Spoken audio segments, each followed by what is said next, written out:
Assalamualaikum warahmatullahi wabarakatuh.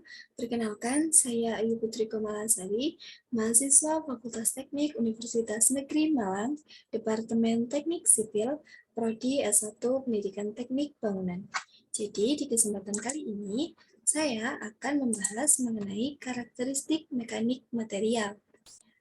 Sebelum membahas lebih jauh, kita perhatikan dulu untuk definisi di sini. Jadi, sifat mekanik dapat diartikan sebagai respon atau perilaku dari suatu material terhadap pembebanan yang diberikan. Dapat berupa gaya, torsi, atau gabungan dari keduanya. Untuk pengertian torsi sendiri sudah pernah kita bahas di video sebelumnya. Sifat mekanik dari material di antaranya seperti yang tertera di sini. Yang pertama adalah strength atau kekuatan, yang artinya kemampuan dari suatu material untuk menahan beban sebelum terjadi deformasi atau kerusakan material ketika diberikan beban eksternal atau fraktur. Yang kedua ada toughness atau ketangguhan, yang artinya kemampuan material untuk menyerap energi dan mendapatkan deformasi plastis tanpa terjadi cacat atau fraktur. Fraktur itu berarti kerusakan. Yang ketiga adalah hardness atau kekerasan, yang artinya kemampuan dari suatu material untuk melawan perubahan bentuk secara permanen karena tekanan eksternal yang terjadi pada suatu benda atau suatu material. Yang keempat di sini adalah kemampuan pengerasan, yang artinya kemampuan material untuk mengalami pengerasan dengan proses perlakuan panas.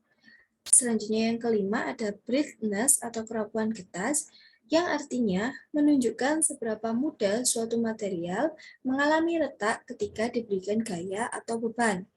Yang keenam adalah malleability atau sifat lunak, yang artinya sifat material padat yang menunjukkan seberapa mudah suatu material mengalami perubahan bentuk ketika diberi tekanan. Yang ketujuh adalah ductility atau keuletan, di mana sifat material padat yang menunjukkan seberapa mudah suatu material mengalami deformasi ketika diberi tekanan tarik. Selanjutnya yang kedelapan ada creep and slip, di mana sifat material yang menunjukkan kecenderungan untuk bergerak lambat dan mengalami perubahan bentuk secara permanen ketika diberi tekanan mekanis dari luar. Yang kesembilan ada resilience, yaitu kemampuan material untuk menyerap energi ketika mengalami deformasi elastis dengan memberikan tegangan, kemudian melepaskan energi ketika tegangannya dihilangkan. Yang ke-10 adalah fatigue atau kelelahan, yang artinya melemahnya suatu material yang terjadi karena material menerima beban yang berulang secara terus-menerus.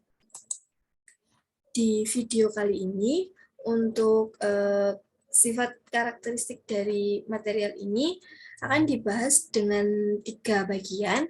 Yang pertama adalah Poisson's ratio, yang kedua adalah modulus elastisitas, dan yang ketiga adalah Hooke's law. Kita lanjut masuk pada pembahasan pertama, yaitu Poisson's ratio. Poisson ratio dengan gambar di sini kita coba definisikan, yaitu ketika suatu benda diregangkan atau tarik dalam satu arah, maka benda tersebut akan cenderung menjadi lebih tipis pada arah lateral, pada arah ini. Jadi ketika benda ini ditarik, dia akan menjadi lebih tipis, ditunjukkan oleh garis titik-titik ini. Dan ketika benda tersebut dikompresi atau ditekan dalam satu arah, maka benda akan cenderung menjadi lebih tebal pada arah lateral. Pada ini untuk bentuk dari bendanya, ketika dia diberikan gaya tekan satu arah, maka dia akan mengalami pelebaran seperti ini. Lanjut, jadi apa itu Poisson ratio? Poisson ratio atau rasio Poisson merupakan rasio tegangan kontraksi atau transversal dengan regangan ekstensi atau memanjang ke arah gaya regang. Deformasi tarik dianggap positif dan deformasi tekan dianggap negatif. Rasio Poisson memiliki nilai minus sehingga badan normal memiliki rasio positif. Rasio Poisson juga disebut koefisien Poisson atau koefisien de Poisson. Biasanya direpresentasikan sebagai huruf Yunani NU, V. Di sini kan disebut deformasi tarik adalah positif dan deformasi tekan adalah negatif. Kita lihat di gambar ini, berarti yang ini dia positif dan yang tekan ini dia bernilai negatif. Secara sederhana, Poisson ratio dapat didefinisikan sebagai perbandingan antara regangan lateral dan aksial pada nilai mutlak. Ditampilkan dengan rumus seperti yang tertera di sini, di mana V sama dengan regangan lateral per regangan aksial sama dengan min regangan lateral per regangan aksial. Nilai Poisson rasio V normalnya berkisar 0,25 sampai 0,35. Untuk nilai Poisson rasio tertinggi adalah benda karet dengan nilai 0,5. Sedangkan nilai Poisson rasio terkecil adalah beton, karena beton bersifat keras dengan nilai 0,1, sehingga Poisson rasionya lebih kecil daripada karet yang bersifat elastis. Efek Poisson rasio atau V yang dialami pada suatu bahan tidak akan memberikan tambahan tegangan kecuali apabila deformasi melintang yang ditahan. Misalnya, pada sebuah baja dengan Poisson rasio 0,3. Hal tersebut berarti bahwa jika ada 1 inci per inci deformasi ke arah tegangan yang diberikan, maka akan terdapat 0,3 inci per inci deformasi yang tegak lurus terhadap arah gaya yang diberikan. Ini untuk ilustrasi dari Poisson ratio sendiri.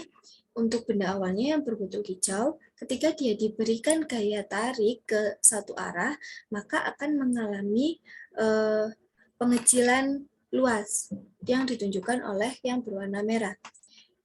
Penjelasannya di sini, suatu bahan umumnya akan menyempit atau lebarnya berkurang jika ditarik dari satu sisi, dari hijau menjadi orange. Rasio Poisson menghitung perbandingan antara penyempitan ini terhadap pertambahan panjang akibat tarikan. Lanjut, pengaruh dari terjadinya Poisson ratio sendiri disebutkan di sini. Yang pertama, efek Poisson ratio atau V yang dialami pada suatu bahan tidak akan memberi tambahan tegangan kecuali apabila deformasi melintang yang ditahan. Yang kedua, selain terjadi deformasi dalam arah gaya bekerja, ternyata terjadi pula deformasi pada arah tegak lurus gaya yang bekerja, yaitu perpanjangan dan perpendekan dalam arah lateral. Yang ketiga, apabila sebuah material ditarik, maka akan terjadi perpanjangan di arah lateral dan perpendekan di arah lateral. Demikian pula sebaliknya, apabila sebuah material ditekan, maka akan terjadi perpendekan di arah lateral dan perpanjangan di arah lateral. Apabila material tidak memiliki rasio Poisson yang cukup besar untuk mendeformasi menyamai tekanan yang diterima, maka akan terjadi kegagalan pada susunan material, atau material akan memendek dan merusak keseluruhan susunan. Selanjutnya untuk contoh dari studi kasus sendiri, ini saya dapat dari sumber Google dengan judul pengaruh angka Poisson terhadap kestabilan pondasi mesin jenis rangka. Yang diperoleh data, yang pertama, penambahan angka Poisson berpengaruh terhadap kestabilan pondasi mesin jenis blok karena penambahan nilai modulus geser tanah berbanding lurus dengan frekuensi untuk getaran vertikal, horizontal, dan rocking. Tetapi untuk getaran torsi berbanding terbalik.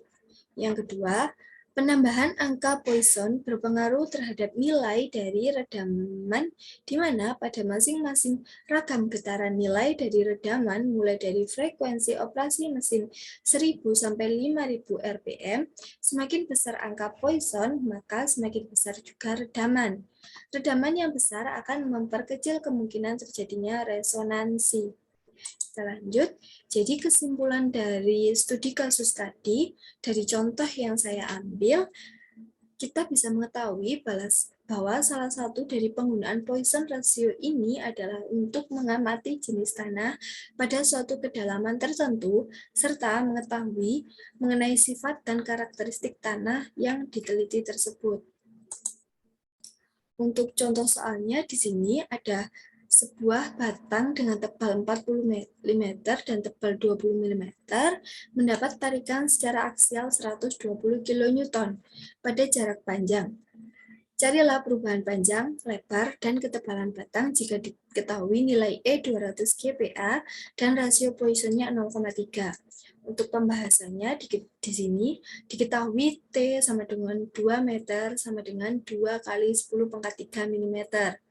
Untuk B 40 mm, T 20 mm, P 160 kN sama dengan 160 kali 10 pangkat 3 Newton.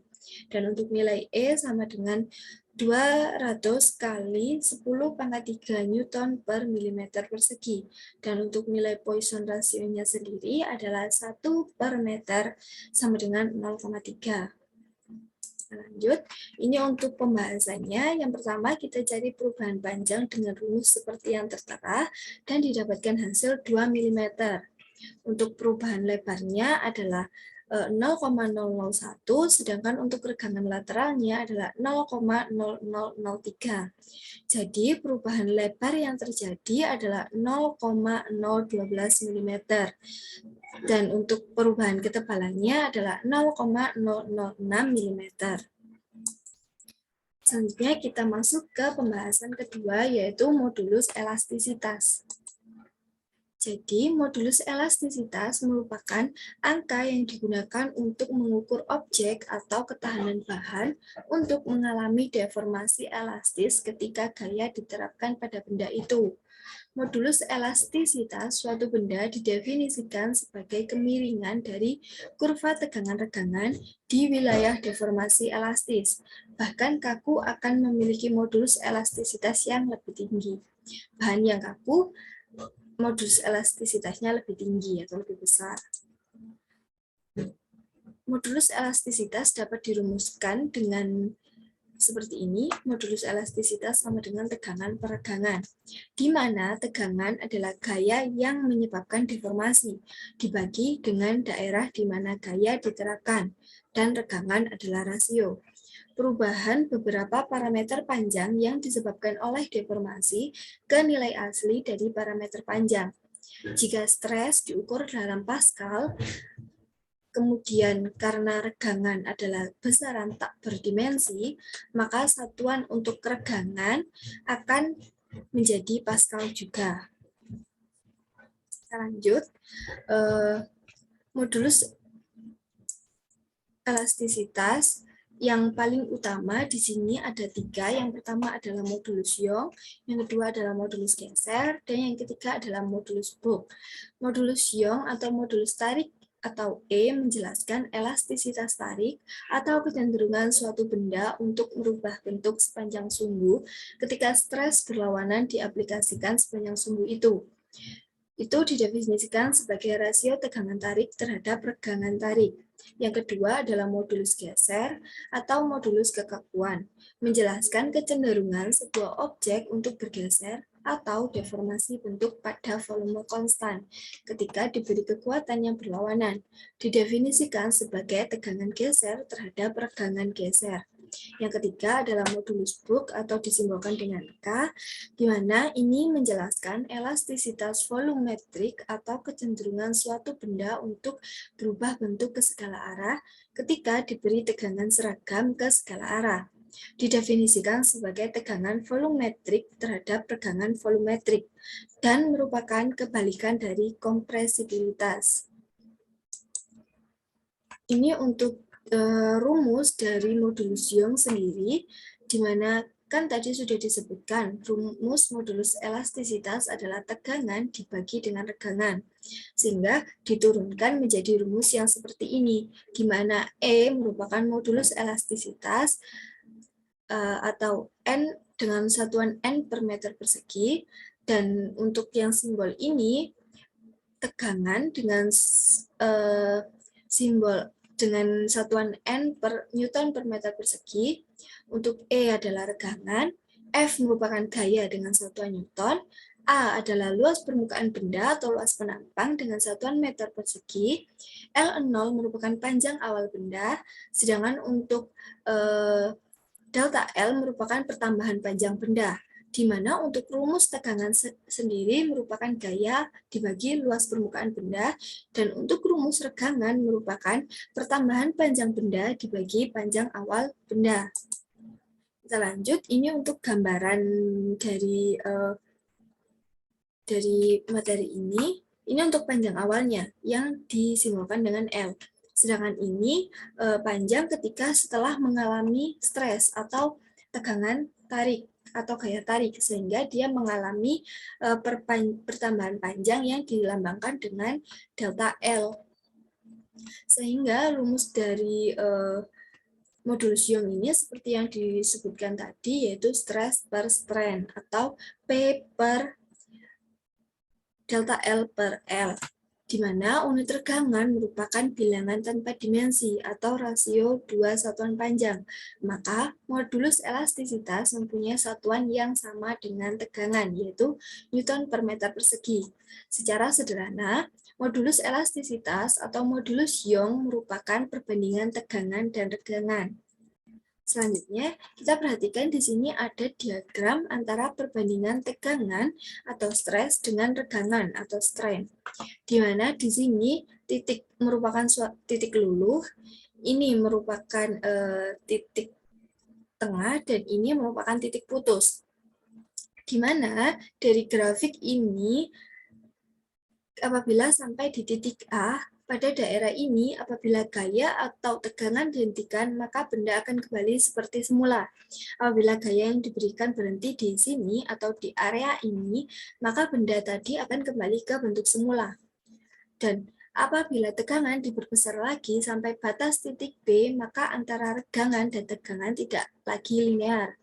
Apabila diperpanjang sampai sini atau di area sini, maka kemungkinan benda tidak akan kembali ke bentuk semula atau tegangan dan regangannya tidak lagi linear. Dan jika tegangan diperbesar lagi melampaui batas titik B atau di area sini, maka benda tidak akan kembali ke dimensi semula. Yang terakhir, jika tegangan diperbesar lagi sampai ke titik C, benda akan mengalami patah. Diperbesar lagi sampai titik putus ini.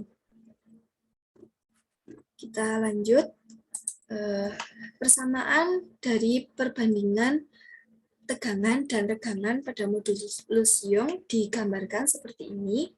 Untuk persamaannya, dengan E merupakan modulus Young dengan satuan N per meter persegi, simbol ini menggambarkan tegangan dengan satuan Newton per meter persegi, E adalah regangan, F adalah gaya atau Newton, A adalah luas penampang dengan satuan meter persegi, delta L merupakan panjang dengan satuan meter, dan L merupakan panjang mula-mula. Ini untuk ilustrasinya sendiri, di mana ini adalah bentuk awal, dan ini dia diberikan gaya tekan, ini untuk benda awal diberikan gaya tarik.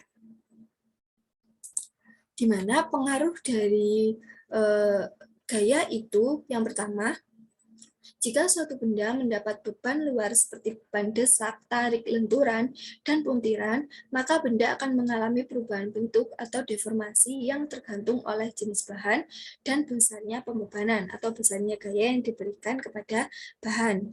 Yang kedua, suatu benda yang mencapai besaran beban tertentu dan beban dilepaskan, maka benda tersebut kembali ke bentuk semula atau elastik. Yang ketiga, di dalam daerah elastik terdapat hubungan antara tegangan dan regangan yang berbanding lurus. Hubungan ini dikenal sebagai hukum Hooke tahun 1678, yang nanti akan kita bahas di pembahasan berikutnya. Hubungan tersebut dapat dinyatakan dengan melibatkan modulus elastisitas. Kita lanjut untuk studi kasusnya sendiri. Di materi ini biasa digunakan dalam alat ukur gaya tarik kereta api, peredam getaran atau goncangan pada kendaraan bermotor, dan dalam rancang bangunan, di mana dalam alat ukur gaya tarik kereta api, ini biasanya dia diletakkan atau ditaruh di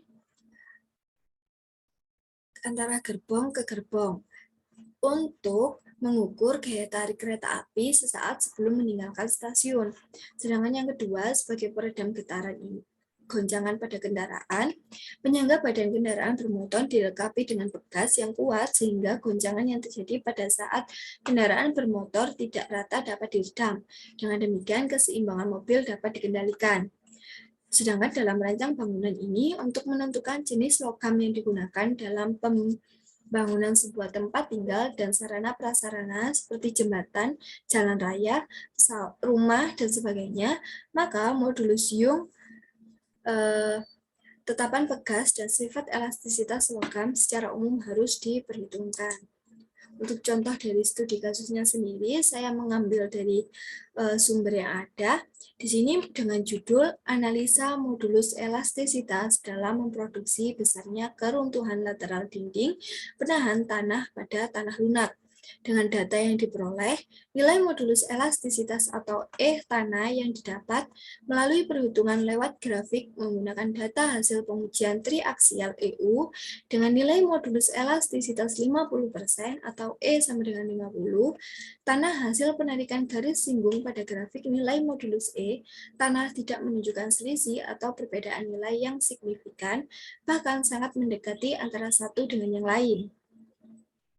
Selanjutnya, untuk contoh soalnya di sini yang ada, langsung kita bahas. Andi memiliki sebatang logam besi dengan panjang 1 meter dan luas permukaannya 1 cm persegi.